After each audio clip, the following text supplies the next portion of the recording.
Todos estão vendo aqui, João está compartilhando Tá a ok, tela. está compartilhando. Assim. Ok, obrigado. Bom, boa noite, sejam bem-vindos a mais uma apresentação do relatório do BCRI, dessa vez o relatório de setembro, né, do mês de setembro. A gente reforça aqui, inicialmente, essa live com o gestor, a gente sempre reforça isso que está escrito aí, né, a pessoa pode olhar, mas às vezes as pessoas não olham, não dão a devida importância à divulgação que a gente gostaria que desse, né, para que esse tivesse o maior alcance possível e que todos os cotistas do BCRI pudessem participar dessa live. Né? Mas, como não, às vezes a gente não consegue um fórum tão amplo, né, a gente fica gravado e deixa aí para que todos consigam acessar esse nosso bate-papo. Bom, aqui uma parte introdutória, né, onde fala as características do fundo, número de emissões, benchmark. Aqui chama atenção para as demonstrações financeiras, né, onde a gente consegue tem informações assim interessantes, né, sobre os resultados do fundo, né, os resultados com juros, correções, os resultados com fundo imobiliário que a gente tem na carteira, o que foi distribuído, né, por cota, então o acumulado desde o início do fundo. Então são informações bem interessantes e que vale a pena tentar entender ali bem esse fluxo, e a gente está aqui à disposição para precisar, tanto através da live, como através dos nossos contatos aí na gestão dtvm@banesp.com.br, né? A gente responde a todos os questionamentos. Bom, aqui um pouco da distribuição de rendimentos no mês de setembro, né? O fundo distribuiu 0,70 por voto, e aí o mês passado nós distribuímos 0,80, aí vale lembrar que a gente teve 3 dias úteis a menos em setembro do que, né, agosto, então a distribuição ainda veio meio em linha, né, com o número de dias úteis do mês anterior. O IGPM no período aí foi 0,37, nos 12 meses menos 5,97. Esse quadrinho aqui a gente também tem algumas informações que a gente acha bastante relevante, que os investidores deveriam olhar com atenção, né? Por exemplo, esse percentual líquido aqui de imposto de renda, que o fundo está tendo aí uma rentabilidade em torno de 119, né?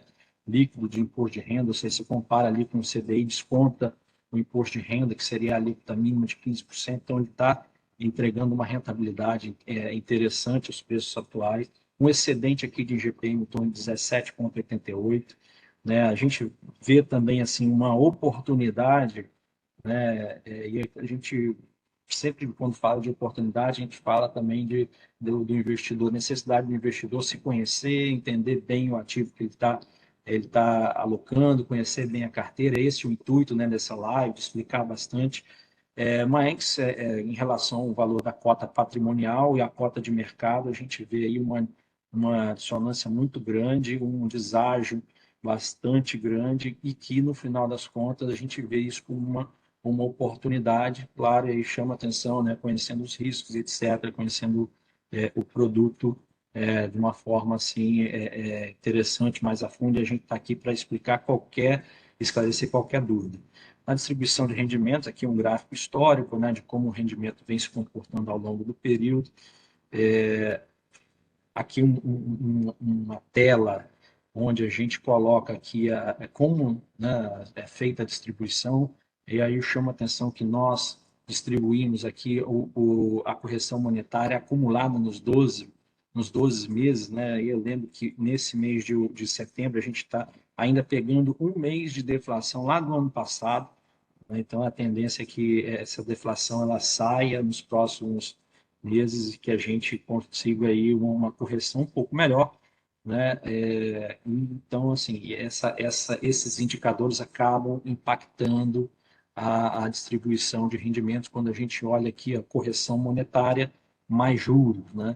Então, a parcela de correção monetária ela acaba sendo impactada pelos índices de inflação que corrigem os ativos da carteira do fundo. Aqui eu falo, né, sobre a gente demonstra a posição do fundo, né, por ativo, o peso que ele tem na carteira, e aqui a gente traz uma inovação, né, algo novo que começou no mês passado, em agosto, mas que hoje a gente chama atenção, que é sobre o fluxo desse ativo na carteira, né? Se ele está gerando rendimentos para serem distribuídos, né? Ou se ele teve algum tipo de remodelação do seu fluxo original, né? Então, assim, esse que está com a setinha verde aqui é o fluxo que está correndo normalmente sem impactar a distribuição. Esse que tem uma exclamação são itens, são ativos que já tiveram waiver ou foram renegociados, né? Por exemplo, o WAM, né, o circuito de compras, né? Então a gente percebe que a carteira que é assim bem pulverizada, com vários ativos, né? Quando a gente tem aqui, quando o ativo, por exemplo, está inadimplente, a gente traz um X, né? E esse é uma inovação que a gente agradece a interação com os nossos crisistas, nossos cotistas, né? Porque foram algumas sugestões, algumas perguntas recorrentes, então a gente viu essa necessidade de fazer essa classificação, fazer essa sinalização para que tenha uma melhor percepção aí dos ativos que têm uma necessidade de ajuste, aqueles ativos que estão com fluxo adequado, conforme inicialmente planejado, né? E está em ordem crescente aí por participação. Aqui na carteira, a gente coloca a composição, né, da carteira por CRI, fundo de investimento, um fundo aí de caixa, né, divisão por indexador, por série, né, se é série sênior, se é mezanino ou subordinado, a gente pode notar aí que a grande maioria, 99% da carteira é série sênior, né? Então, é um fundo aí que ele tem uma diversificação também de setores, uma diversificação por indexadores, uma diversificação regional, acompanhando aí a poupança, né, do país, aonde geram mais negócios. Normalmente, ele tem uma pujança maior aí na concentração de negócios do fundo. E aí a gente entra no comentário de setembro, né, que o BCRI encerrou o mês de setembro com 57 milhões na carteira, 9% em caixa, desse valor 4,3 milhões destinados à distribuição de rendimentos, 0,70 por cota, com um dividend yield de 0,99, valor de mercado, né?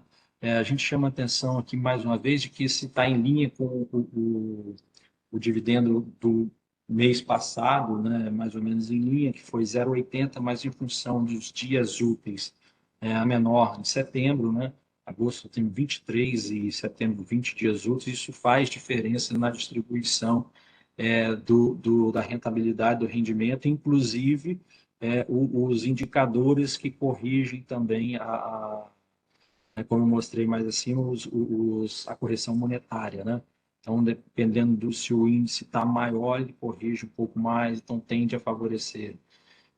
Bom, seguindo aqui, o CRI Windham, né? Ele liquidou antecipadamente essas posições, tá? A gente não tem mais esse CRI na carteira, ele foi uma amortização extraordinária, utilizou lá um fluxo de recebíveis que era superavitário e liquidou esses ativos. Então, esse valor, em torno de 830 mil reais, está na carteira do fundo para serem aportados em novos ativos, né?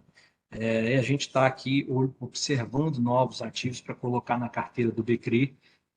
O que a gente tem buscado são ativos mais segurança nesse momento, né? Ativos que tenham uma solidez interessante, mais na linha do último ativo que entrou, por exemplo, foi um ativo tipo ZAV11, que ele conta com essa garantia do fundo e também conta lá com ativos que são lastreados em contratos atípicos de aluguel, um fluxo que é lastreado em contratos atípicos de aluguel, com o fluxo sendo maior do que a parcela que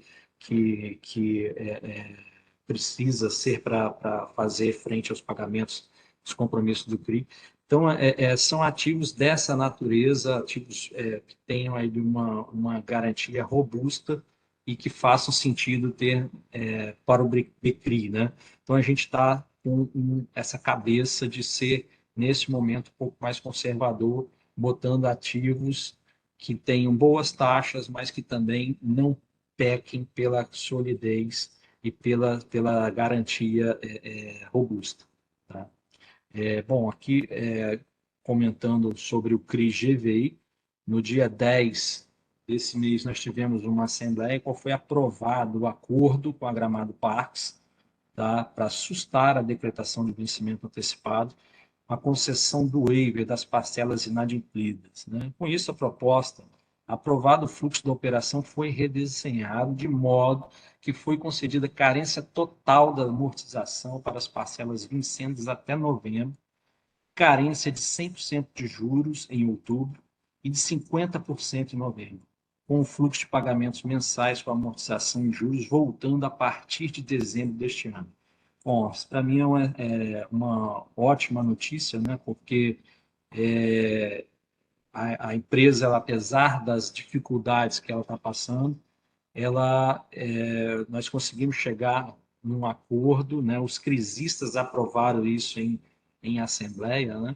Que o fluxo volta à normalidade a partir de dezembro. A gente espera, né, que a gente não tenha mais nenhum tipo de surpresa nesse ativo, mas a gente sabe ainda que a situação da empresa ela é mais delicada, mas a operação que nós temos ela é muito interessante. Ela tem um fluxo robusto e a empresa, inclusive, no pedido de recuperação judicial, arrolou esses fluxos cedidos que deram lastro ao CRI como essenciais para que ela continuasse operando. Então, que a gente acha que isso é algo que não se sustentaria no longo prazo, mas eu acho que é bom a gente, daqui para frente, de dezembro em diante, seguir com esses ativos desembaraçados de qualquer disputa judicial pela empresa que acho que ainda está em processo de recuperação judicial e aí tem outros credores, etc. Então, a gente está saindo desse processo mais complicado, né? E, em contrapartida a esse waiver que foi concedido, né? Todas essas questões que foram concedidas, a Gramado Parques se compromete a reconhecer o caráter extraconcursal desses direitos creditórios e desiste de todos os pedidos de recurso de questionar o caráter desses créditos, né? E, porventura, né, se ela deixar de cumprir qualquer uma de suas obrigações, imediatamente o waiver está cancelado, ou seja, a gente volta para a execução, volta para a situação que era até então, né, de uma disputa aí pelos créditos. A gente acha que isso é algo que vai solucionar assim, um pouco essa percepção de risco exacerbado sobre o fundo, que tem alguns ativos aí na carteira que estavam com waiver, né? E com, comprometendo um pouco a distribuição dos fluxos do dividendo. Acho que isso, inclusive, corroborou para essas quedas, e essa queda, a gente volta a dizer que, do meu ponto de vista, relativamente exagerado e que deveria ter os investidores perceberem essa oportunidade, né, de estar alocando nesses ativos, dado os números que a gente tem apresentado. Com relação ao Croton, né, no dia 2/10, também foi realizada uma assembleia. Aqui a gente ainda está no processo de amadurecimento das estratégias junto com os outros crisistas, né? A empresa, a princípio, não tem nenhuma proposta de renegociação, é algo que está sendo discutido exclusivamente no tribunal arbitral. Então, a gente está discutindo, junto com os outros crisistas, a melhor estratégia para atuarmos na defesa dos interesses dos nossos cotistas, né, e do patrimônio do fundo. Então, a gente está ali, já contratamos um escritório, foi aprovada, né, pela Assembleia, a contratação de um escritório especializado para fazer um levantamento das condições, né, e de propor uma estratégia a ser adotada, né, para seguirmos nesse processo. A princípio, agora no dia 6, a gente deve ter uma definição de que caminho nós vamos tomar com esse ativo, tá, pessoal? Para ficar bem claro, transparente o que está acontecendo com esse CRI-PRO. E, no final das contas, a gente ainda continua com essa situação do CRI-Scanix em processo de desmembramento das unidades da fase 3, e a gente tem uma expectativa aí que nos próximos meses seja resolvido e o fluxo proveniente desse ativo ele volte para o CRI, para o BCRI, né, e a gente consiga distribuir o resultado desse ativo. Bom, aqui é a mesma situação, né? Nós temos um quadro, resumo daqueles ativos que estão, de alguma forma, com waiver, né? O CRI-GVI, ele é um que o mês passado, em agosto, ele estava inadimplente, dada essa negociação, ele está com waiver, né? CRI renegociado com a concessão de waiver de 100% de amortização e 50% de juros até novembro. A partir de dezembro, ele volta com o fluxo do novo fluxo aí pagando juros e amortização. O CRI-Proton também continua na mesma situação, como eu falei, a gente vai ainda ter a assembleia dos crisistas para decidir qual caminho nós vamos seguir, né? Os crisistas vão definir, não necessariamente nós exclusivamente. O CRI-Scanix está nesse processo de renegociação e, no final das contas, esses ativos eles somam todos esses que estão em torno de 13,10% na carteira, e quando a gente olha lá o desconto que tem em relação ao valor patrimonial, né, a gente percebe aí que há um deságio, acho que exagerado, e que acho que deveria ser olhado de outra forma, como uma visão de oportunidade de alocar esses ativos num fundo que tem ativos de excelente qualidade e com um histórico interessante de pagamentos, de rendimentos, e que a gente está buscando solucionar todas as pendências para que a gente volte o quanto antes para a carteira sem nenhum tipo de ativo com nenhum problema, como nós sempre tivemos. Pessoal, então é isso. Fico aqui à disposição para esclarecer qualquer dúvida, tá? Marcos, tem uma pergunta aqui em relação à inclusão de novos CRIs na carteira, né? Se tem alguma perspectiva de incluir novos CRIs na carteira. Está até colocado aí no comentário do relatório, mas seria bom você dar uma palhinha sobre isso. Sim, então a gente tem aí pelo menos dois CRIs que a gente está olhando assim bem adiantadas, tá? Como a gente está com um caixa aí bom para aplicar, e a gente está buscando aqueles ativos que são assim que a gente vê aquela relação de boa garantia com fluxo interessante, a gente está com mais parcimônia para alocar, mas são ativos que vão sim agregar rentabilidade com robustez. Existe dois ativos que estão mais adiantados, um, como eu comentei, na linha ali daquele último ativo que entrou na carteira, que tinha um fundo, né, imobiliário também como garantidor, com ativos lastreados em fluxo lastreado em contratos atípicos de aluguel. Então, nessa linha que a gente está buscando um dos ativos. E outros ativos que a gente está olhando também tem um crédito pulverizado, que é bem interessante no ponto de vista de garantias e da estrutura que foi colocada. Então, sim, há uma perspectiva aí da gente colocar no curto prazo, um mês e meio, esses ativos, e também olhando outras oportunidades de investimento para que a carteira ela tenha aí seja uma carteira saudável, com novos ativos, que agreguem rentabilidade com boas garantias. Tem uma outra pergunta aqui também nesse sentido. Ele pergunta se existe uma quantidade mínima de CRIs que o fundo tem que ter na carteira, se é definido isso pelo administrador. Ele está falando isso porque nos últimos meses tiveram alguns CRIs que foram liquidados, né? E aí ele está perguntando se a gente vai substituir esses CRIs, tem que necessariamente substituir ou se fica a critério do gestor. Então, necessariamente não, né?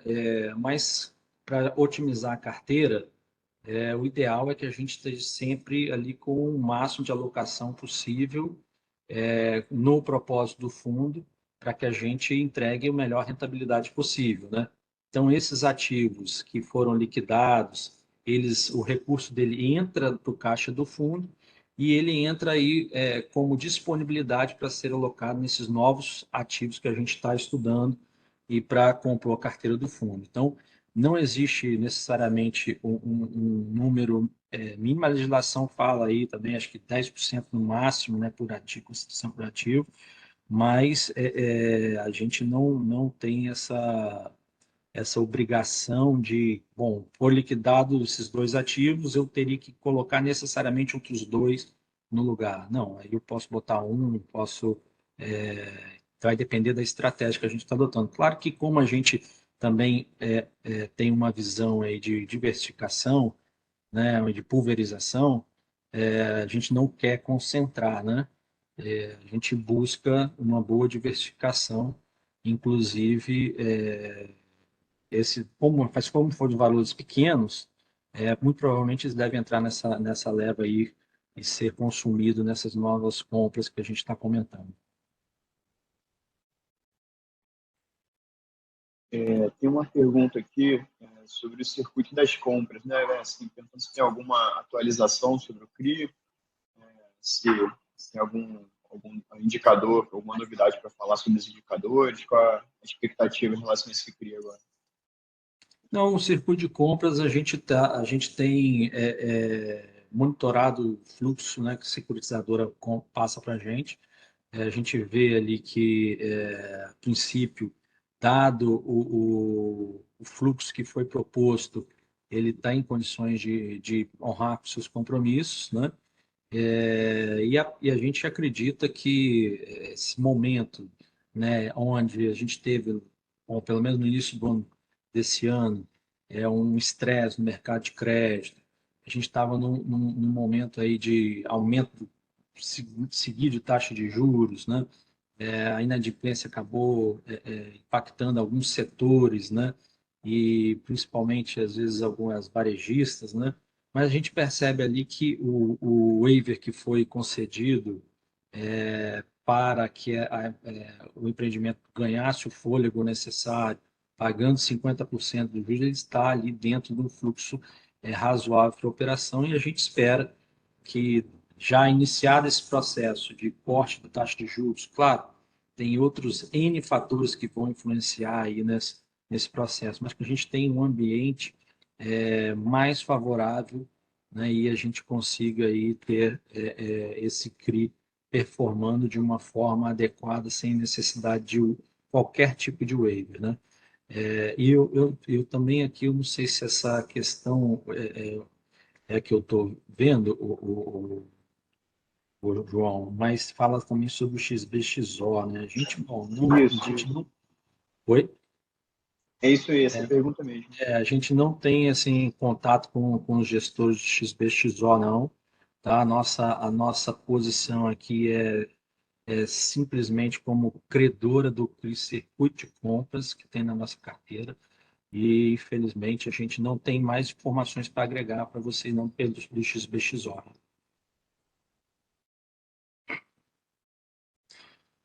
Bom, pessoal, vocês têm mais alguma pergunta? Eu acho que todas foram respondidas, Marcos. Bom, então eu agradeço mais uma vez a participação de todos. Convido vocês para participarem do nosso relatório do mês que vem. Compartilhe, por favor, com os outros cotistas, né, do Becri, que eu acho que essa é uma oportunidade interessante para que a gente troque ideias, que melhore os relatórios, que interaja e que a gente consiga aí, passar para todos a nossa visão, e que a gente acredita bastante nesse fundo, bastante na gestão como tem sido feito, e que a gente vai que esse momento que o fundo está passando é uma oportunidade para agregar bastante retorno aí para as carteiras no médio e longo prazo. Tá? É nisso que a gente acredita e é nesse motivo que a gente trabalha para agregar sempre mais rentabilidade para os cotistas. Obrigado a todos, uma excelente noite.